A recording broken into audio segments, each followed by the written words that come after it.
Hello बच्चों, let's read this question. Question says that find the length of major and minor axis, coordinate of the vertices, coordinate of the foci, eccentricity, length of the lattice rectum of each of the following ellipses. Ellipse is given by x square by 9 plus y square by 16 equal to 1.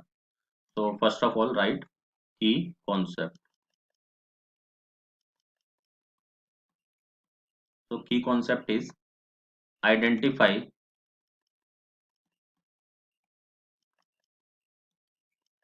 the major and minor axis, major and minor axis of ellipse. Okay. Let us say जैसे हमारे पास standard form है x square by A square Y square by B square equal to 1 on where a is greater than b. तो इसका जो major axis होगा वो x axis होगा, क्योंकि एक्स का डिनोमिनेटर क्या है, ज्यादा है।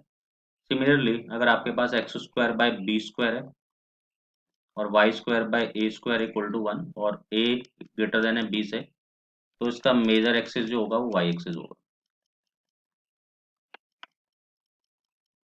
ओके, तो इसी कॉन्सेप्ट का यूज करते हैं, इसको सॉल्व करते हैं। तो जो इलिप्स है हमारे पास वो क्या है, x square by A square,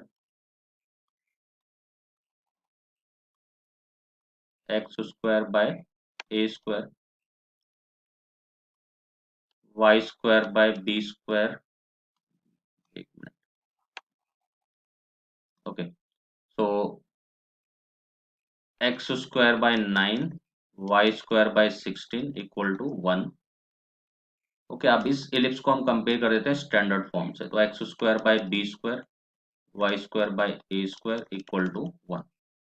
तो यहाँ से जो बी स्क्वायर की वैल्यू आएगी वो 9 आएगी कंपेयर करके दोनों को, और ए स्क्वायर की वैल्यू 16 आएगी। हम ए जो बड़ी वैल्यू उसको ए हम लेट कर रहे हैं, ठीक है, ताकि इस इलिप्स का जो एक्सिस है वो वाई एक्सिस बन जाए।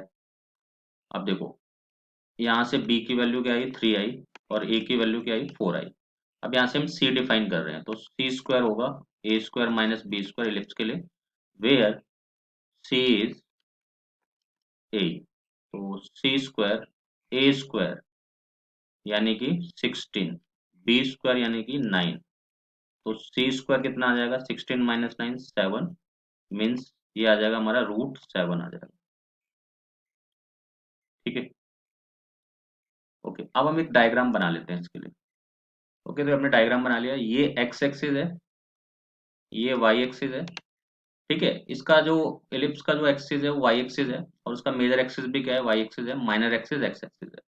तो ये जो पॉइंट होंगे इसको बोलते हैं वर्टाइसिस। ये होगा 0, ए, और इसको बोल दिया हमने ए डैश, 0, -ए। ये and point of minor axis, ये हमारा होगा b, 0, और जो बी डैश है अपना वो हो जाएगा -b, 0, और इसके फोकाई वाई एक्सिस पे लाई करेंगे। ठीक है, ये f1 और ये अपना f2।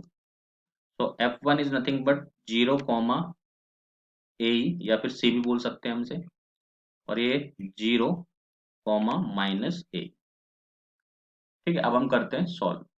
तो जो अपना फर्स्ट पार्ट है उसमें क्या पूछा है इसने, coordinate of the vertices. First one is coordinate of vertices. तो वर्टाइसिस के कोऑर्डिनेट क्या होते हैं, 0 ± ए, वाई एक्सिस पे है इसका एक्सिस। तो ए की वैल्यू क्या है, ए इज नथिंग बट 4, तो ±4। अब सेकंड क्या है हमारा, coordinate of the foci, coordinate of the foci. ठीक है, तो फोकाई के कोऑर्डिनेट जो होंगे वो होंगे हमारे 0 ± सी बोल दो, या फिर 0 ± ए ही बोल दो। तो सी की वैल्यू है हमारे पास ऑलरेडी √7। तो जो फोकाई के कोऑर्डिनेट हो जाएंगे वो जाएंगे +0 ± √7। थर्ड वन, इसेंट्रिसिटी,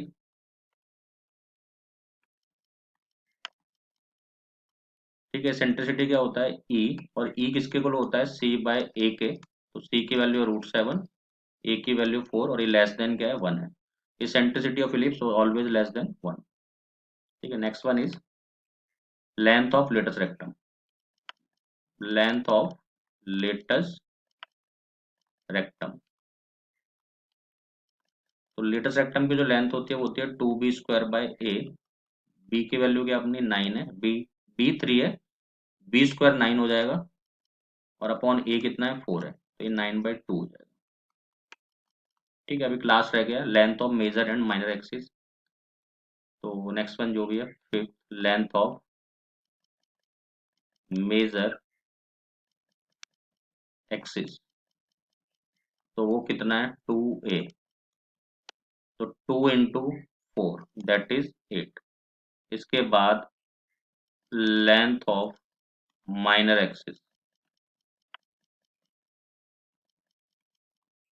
ये 2b,